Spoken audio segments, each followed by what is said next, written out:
Ja, aber was ist denn Freiheit? Freiheit ist doch, wenn ich gehen kann, wenn ich mich bewegen kann. Ich will nicht bleiben. Ich will können tun, was ich will. Das ist Freiheit. Aber Jesus sagt, schau, Freiheit ist, bleibt in der Wahrheit. Bleibt in meinem Wort.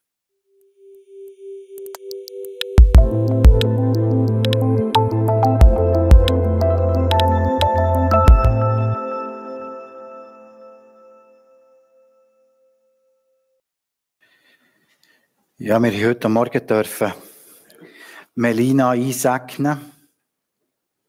Und wir haben gewünscht, als Eltern, als Götti, als Gemeinde, dass sie in einer Atmosphäre von der Reinheit aufwachsen. Dass sie in einer Atmosphäre von der Heiligkeit aufwachsen. Und ich habe mir so überlegt, jetzt haben wir das andere gehört, Wahrheit und Freiheit. Und vielleicht mal der eine oder andere, der zugelassen hat, denken, aha, das Kind da segnen und schon, es möge die Wahrheiten von Gott lernen kennen und alles zusammen, die werden doch schon indoktriniert, denen wird doch schon etwas eingetrichtert. Das ist doch nicht Freiheit. Ja, Freiheit, was ist das? Für einen Juden war es ganz klar, was Freiheit ist. Und da gibt es die Begebenheit, dass im Jahr 73 nach Christus sich eine Gruppe von jüdischen Widerstandskämpfern in dieser Festung Masada verschanzt hat, in der Wüste. Jerusalem ist schon erobert worden und sie sich dort in die Festung zurückgezogen. Und sie hat die Festung relativ gut verteidigen. Sie waren dort frei gewesen. Und dann ist aber der Moment gekommen, wo die Römer nachher eine Rampe aufschütten. Eine riesige Rampe, die sieht man heute noch. Also die extrem, was die dort geleistet haben, für die Festung zu erobern. Und der Flavius Josephus, der Geschichtsschreiber, der schreibt, man ist sich nicht ganz einig, aber er schreibt das so, dass die Verteidiger, die sie gemerkt haben, dass sie keine Chance mehr haben, dass die Festung erobert wird von den Römern, dass sie kollektiv Selbstmord haben begangen. Die sich alle umgebracht. Frauen, Kinder, Männer, alle umgebracht. Weil sie gesagt haben, wir wollen frei bleiben. Wir wollen frei bleiben. Wir lassen uns nicht knechten. Wir wollen nicht unter das Joch kommen. Und ich glaube, das ist das, wenn es hier in diesem Text um Freiheit und um Wahrheit geht, das ist das, was die Zuhörer im Hinterkopf hatten. Das ist Freiheit. Das ist Freiheit. Und ich habe noch gestaunt, dass Jesus das ja schon gespürt. Der weiß, was da für ein Geist, für eine Stimmung in der Luft ist. Dass man die Römer zum Land ausgehen, dass man endlich wieder frei sein, dass man endlich selbstbestimmt sein. Das ist ja unser aller Wunsch. Wir wollen selbstbestimmt sein, wir wollen frei sein. Und wir merken manchmal nicht, wie wir nur vordergründig frei sind, wie wir gleich gebunden sind. Aber Jesus, er tut die Stimmung nicht ausnutzen. Er sagt nicht, ja super, wird ihr frei sein, ich schenke euch jetzt die Freiheit, jetzt tun wir anfangen zu trainieren, jetzt gehen wir die Römer raus und ich werde der grosse König. Nein, Jesus hat einen anderen Ansatz. Ich habe schon gar das Gefühl gehabt, er tut richtig gern diesen Leuten da, in meiner Übersetzung heißt es den Juden, die sie zum Glauben kommen. Und du hast gelesen, Menschen, natürlich waren ja nur Juden gewesen, aber ich habe es noch interessant gefunden, dass hier explizit heisst, die Juden, die zum Glauben kommen. Die in diesem Selbstverständnis gelebt haben. Denen scheint es noch fast so wie Madig zu machen. Ja, tut nur nicht mehr nachfolgen. Geht nur. Weil ihr habt es gäng noch nicht gecheckt. Ihr habt es gäng noch nicht kapiert. Und ich glaube, das ist nämlich ganz eine wichtige erste Wahrheit. Dass wir nicht einfach Jesus hinten nachlaufen oder irgendeinem grossen Glaubensheld, dass wir irgendetwas probieren zu kopieren, sondern Jesus sagt eigentlich diesen Leuten hier, ihr müsst nicht kopieren, sondern ihr müsst kapieren. Ihr müsst es begreifen, dass ich die Freiheit und die Wahrheit bin. Und er sieht ja das auch gerade als erstes. Bleibt in mir. Bleibt in meinem Wort. Ihr seid gemacht, für zu bleiben. Ja, aber was ist denn Freiheit? Freiheit ist doch, wenn ich gehen kann. Wenn ich mich bewegen kann. Ich will nicht bleiben. Ich will können tun, was ich will. Das ist Freiheit. Aber Jesus sagt, schau, Freiheit ist, bleibt in der Wahrheit. Bleibt in meinem Wort. Und ich glaube, das ist etwas, wo wir eigentlich schon eine Sehnsucht in uns hätten. Dass wir bleiben wollen. Letzten Sonntag habe ich gesehen, schön und gemütlich vom Radio Beo. Oh, jetzt habe ich gleich den Radiosender geredet. Eigentlich wollte ich Werbung machen. Aber schön und gemütlich vom Radio Beo. Ah, ist so schön. Warum hat der Wieso hat die Sendung so Erfolg? Weil es etwas vom Bleiben ist. Eben gemütlich zusammensitzen, etwas trinken miteinander, berichten miteinander und gute Musik hören. Bleiben, das ist eine Sehnsucht. Und Jesus sagt, bleibt in meiner Wahrheit, dann werdet ihr frei, dann werdet ihr Bewegungsraum bekommen. Und das Bleiben und das Gehen, das ist etwas, was wir immer wieder sehen in der Bibel. Das Bleiben im Garten Eden, in der Gegenwart von Gott. Bleibt bei mir. Bleibt in meiner Wahrheit. Der Mensch hätte es anders machen. Und nachher zu gehen, das Volk Israel, das aus Ägypten rausgeführt wird, in die Freiheit, für das sie wieder im gelobten Land bleiben können. Dass sie dort zur Ruhe kommen können. Aber auch dort, es ist nicht einfach direkt gegangen zum Bleiben, sondern zuerst mussten sie 40 Jahre einen Umweg machen, weil sie eben selber wollen. Bleiben bei Jesus.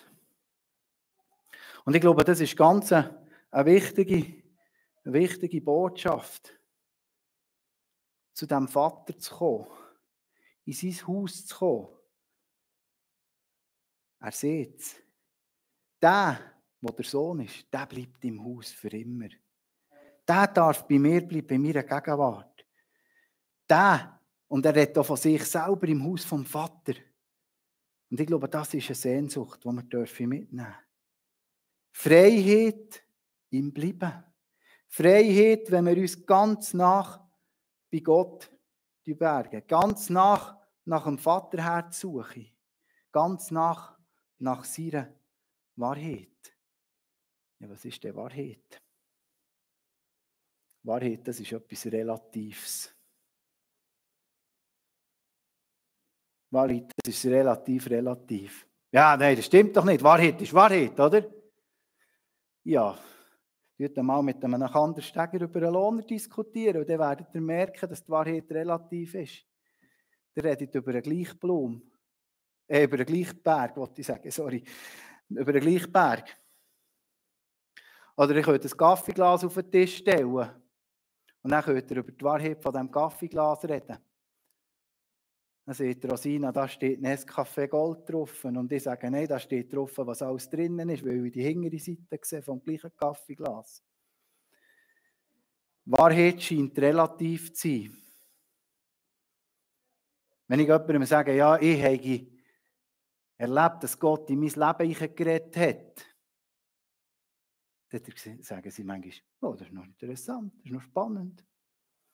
Oh, das stimmt für dich. Aber Jesus sagt, meine Wahrheit ist nicht relativ. Und er sagt, tut euch überlegen, wem das dir nachfolgt.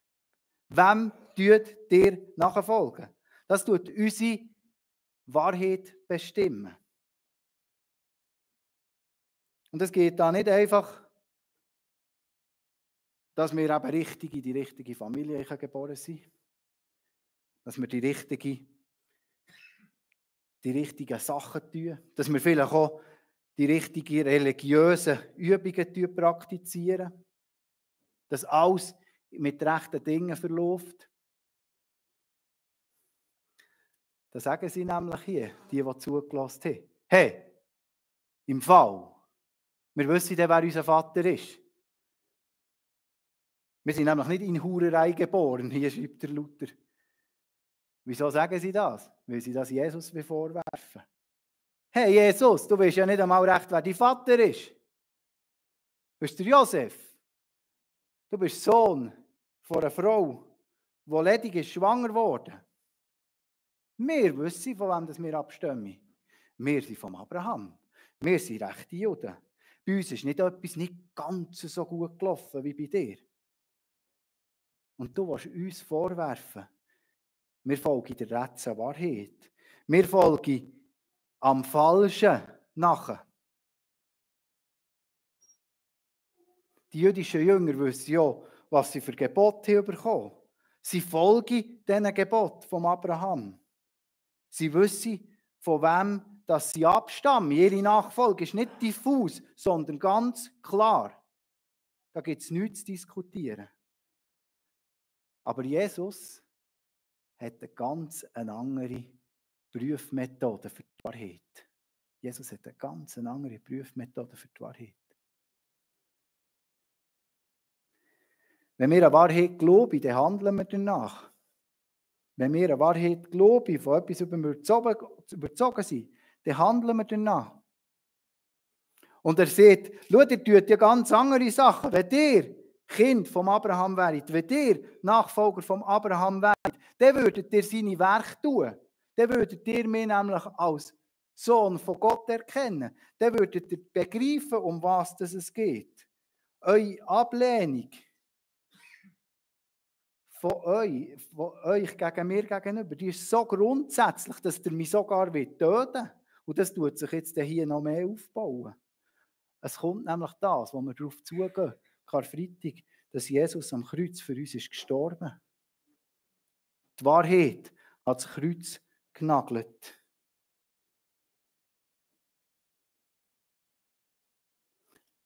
Ihr glaubt, dass ihr im Rechten lebt. Dass ihr auf dem rechten Wahrheit nachfolgt. Aber das Reich Gottes hat keinen Raum unter euch. Das Reich Gottes lebt nicht unter euch. Weil das Wort keinen Raum hat. Weil ich keinen Platz habe.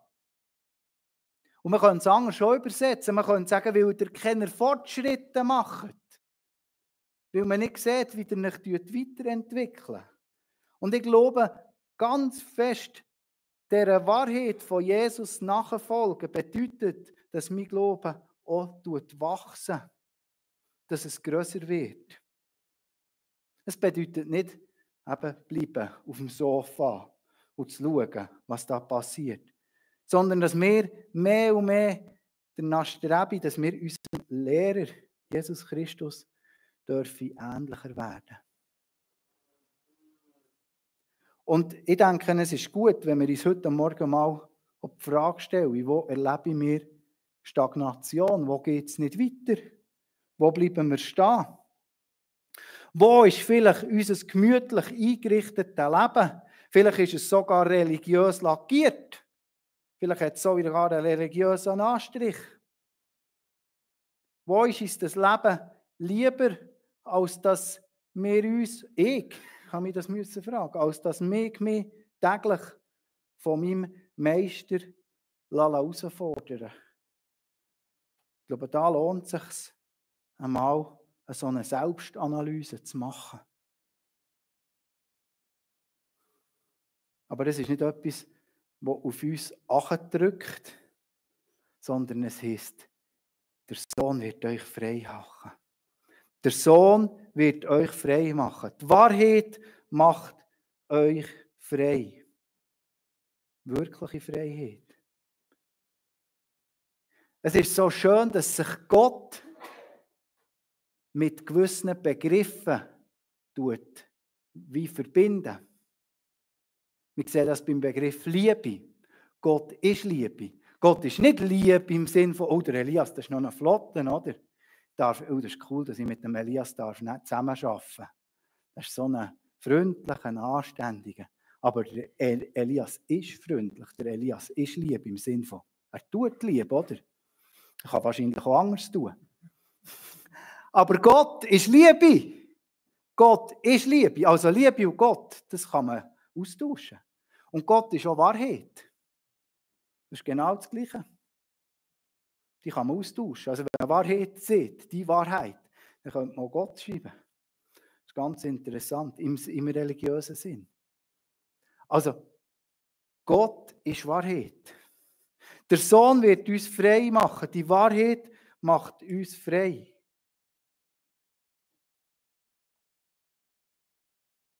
Weil er die personifizierte Wahrheit ist, macht er uns frei.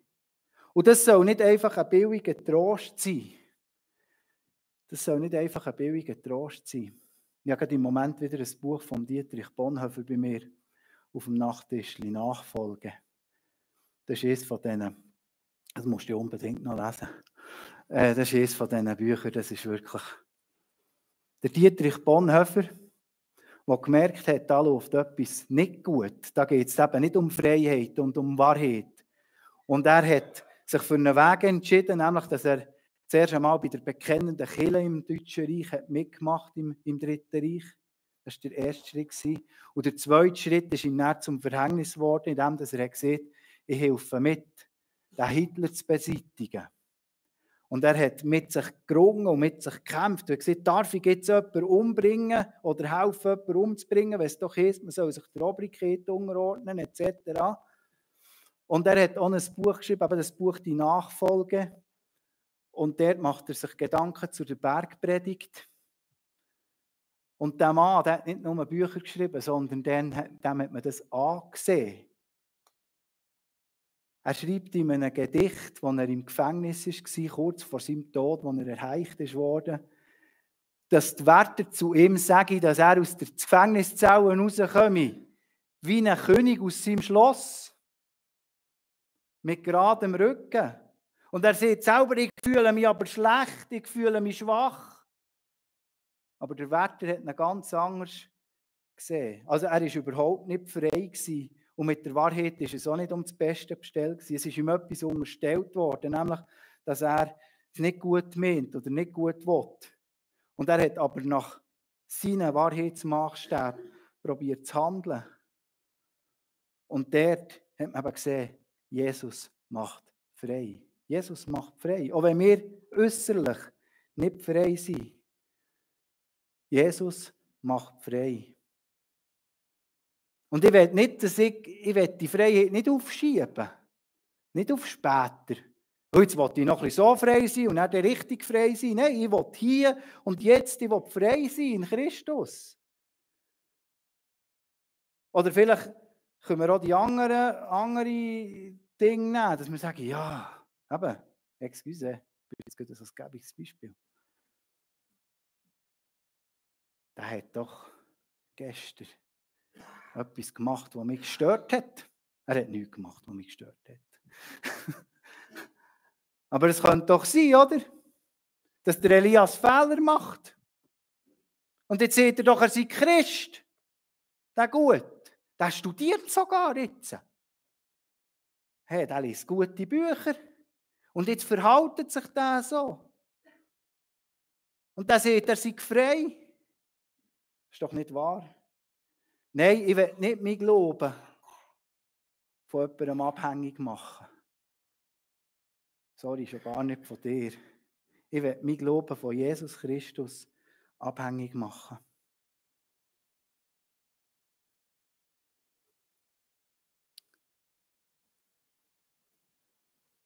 Tut nach mir streben. Werdet frei, kommt in die Wahrheit rein. Im Vers 44 heißt es, und ihr seid vom Vater, dem Teufel, und die Gelüste eures Vaters wollt ihr tun. Der ist ein Mörder von Anfang an und stand nicht in der Wahrheit, denn die Wahrheit ist nicht in ihm. Wenn er die Lüge redet, dann redet er aus dem eigenen, denn er ist ein Lügner und der Vater derselben. Ja, ich wünschte mir, dass der Jesus in mir innen mehr und mehr Raum kann finden kann, dass seine Wahrheit und seine Freiheit in mir mehr und mehr Raum findet. Und ich weiß, dass ich manchmal Sachen mache, die nicht recht sind. Sachen, die ich nicht tun will. Sachen, die nicht diesem Bild entsprechen. Aber ich weiß, dass ich immer wieder zu Jesus kommen kann und sagen, Jesus, tu mich noch mehr dir ähnlicher machen. Ich will, dass dein Wort bei mir bleibt. Ich will sein Wort mehr und mehr studieren und fragen, was es für mein Leben bedeutet. Und ich möchte ja, dass wir heute, so wie könnte ich einen Entschluss fassen, dass wir unser Herz auftun können, dass sein Wort in uns eine feste Bleibe darf haben, dass es fest darf bleiben in uns. Dass wir durch das in die Nachfolge gezogen werden und dass wir in dieser Nachfolge dürfen wachsen und dass wir hier und jetzt dürfen erleben, wie der Sohn, wie die Wahrheit uns frei macht. Amen. Und ich war in England und in England das Ziel gehabt, ein bisschen besser Englisch zu lernen. Und das war Ostern. Ich ging ein bisschen schlotter, wenn Tamara da hockt. Am Ostermorgen hat es geheißen, he is risen. Und dann haben wir Antwort gegeben, he is risen indeed. He is risen indeed. Und das Wort indeed habe ich am Ostermorgen gelernt. Manchmal kann man Wörter festmachen, wo dass man sie wirklich in aktiv Wortschatz übernehmen konnte. Und dort habe ich gecheckt, er ist wahrhaftig auferstanden. Und es gibt ein Lied auf Englisch, das heißt, If the Son set us free, we are free indeed. Und das ist das indeed, das ist ja das gleiche Wort. Wahrhaftig frei. Und ich möchte euch gerne das Lied jetzt abspielen und ihr müsst nicht Angst haben. Es ist auf Deutsch.